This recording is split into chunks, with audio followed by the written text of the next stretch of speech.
It's amazing as I listen to you to think, how many years in the ICU have you spent? 30 years. 30 years, obviously there was a time when you really believed in the system you were working in, right?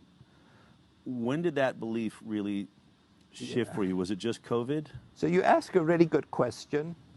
So I always knew that there was corruption and that Big Pharma dominated the curriculum. And maybe I was very late for my eyes to be opened, but clearly COVID has shone a bright light on the absolute corruption in medicine.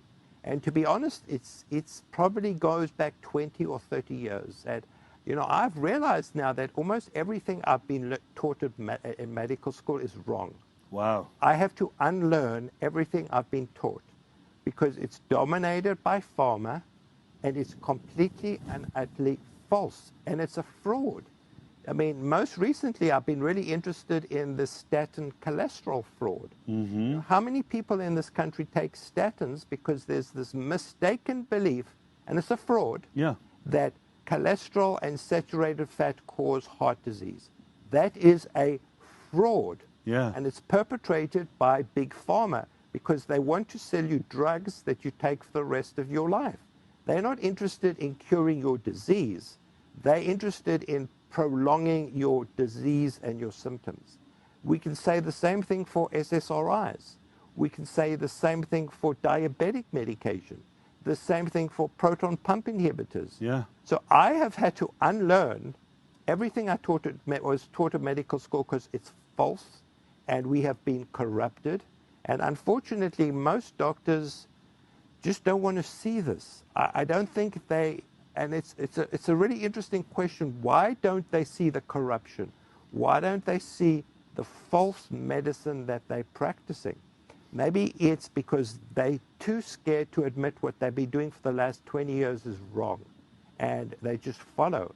Maybe they're just not interested. Maybe they're just too believing in the medical system. I used to believe in what I read in the medical journals. I used to believe the New England Journal of Medicine. I thought it came from heaven. It was the absolute truth. I now know that it's false, it's fabricated, it's fraudulent. I mean, you even look at the remdesivir study published in New England Journal. We know that they committed scientific misconduct.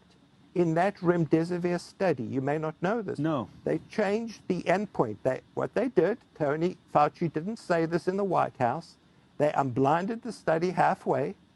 It was not going to reach the predetermined endpoints. The endpoints were death and intubation and being on a ventilator. They realized the study would fail. So what did they do? They changed the endpoint to some nebulous endpoint of time to recovery. And since they knew which patients were unblinded, they discharged them early.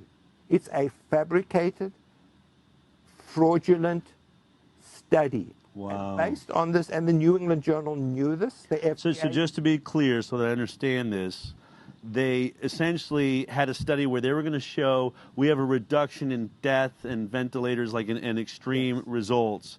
They were not having that result. They weren't showing it was doing that. So they went in, unblinded everybody, and so we did the placebo group. They got to see everything, and then started moving people in and out of the study to get the result. And they couldn't say we reduced death, we reduced severe results. Instead, they just said we shortened the time you were in the hospital. They came up with some different arbitrary. That's exactly what they showed. Wow. If you go back and look at their fraudulent study, that's what they showed. Right. That was a manipulated endpoint. By Tony Fauci, who is in a regulatory agency that is supposed to be unbiased and simply calling it like he sees it, calling it like they see it. He is personally at the NIH involved in this study and manipulating it. And by the way, we were seeing similarly bad results in every other study being done around the world. The exact opposite of ivermectin, hydroxychloroquine, where you just have this massive ocean of brilliant studies showing between 50%, 75% reductions when it comes to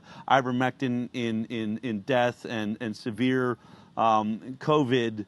And yet the NIH finally gets involved in studies and we see the opposite. Their studies are the only ones that show there's a deleterious effect. In this case, they're the only studies that show that remdesivir works.